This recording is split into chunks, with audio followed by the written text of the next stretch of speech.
ايوه يا نجم، بص يا نجم. ماليش فيها، تعالى ورينا بس كده ايه يا عم. تعالى، انت بتلعب كوره في مكان اكل العيش. انت منك هنا.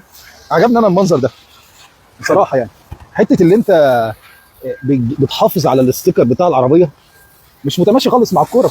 طيب خليني اقول لك يا باشمهندس احمد، العربيه دي كانت معموله في مكان تاني. حلو. العربيه دي لها 2 ستيكر. حلو. الستيكر اللي هنا هم بوظوه خالص، خلوه مش نافع. فانا الستيكر ده قلت لا، انا الحق احافظ عليه، اتيب واعرف اشوف شغلي. حلو. العربيه دي لما اتعملت في مكان تاني، الفكره اللي انت بتحافظ على اقل حاجه، الحاجات اللي هي الواحد بيهتم بيها لما يجي يبيع عربيته، تمام، بيهتم جدا اللي هو الاستيكرات بتاعت العربيه الاوريجينال بتاعتها ما حدش يجي جنبها. هي دي تفاصيل الفابريكا. ما هي دي التفاصيل الفابريكا مش لفظ، الفابريكا تفاصيل. بتاع التفاصيل. ايه علاقه الكوره بقى بالاصلاح وايه القصه دي؟ انت حكيت لي قصه كده ما بص، تنساش هقول لك بصراحه على قوي يعني. طبعا كل الناس من حقها ان هي تبتكر. تبتكر. مفيش مشكله، بس لو احنا بنبتكر نعرف الناس. انا النهارده بعمل افيه حلو ان هو ايه، يلا انا هدخل الكوره في اي وقت. طب هو دلوقتي لو عربيه صاجها خفيف، الكوره دي ايه اللي هيحصل في الصاج ده؟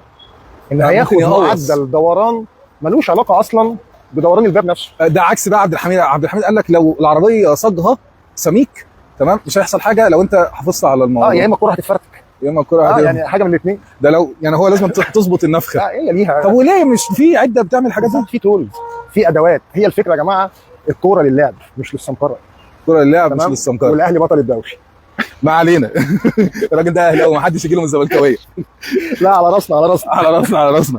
ديت لما تيجي تخلصها وتفنشها تطلع فابريكا. والله انت عارف انا اهتمامي بالدواخل عامل ازاي؟ الاجزاء الجوهريه. يعني انا هدي حضرتك مثال. انا لسه كان عندي عربيه حالا كانت بتعمل معاينه دلوقتي، عربيه ماتسوبيشي كريستال.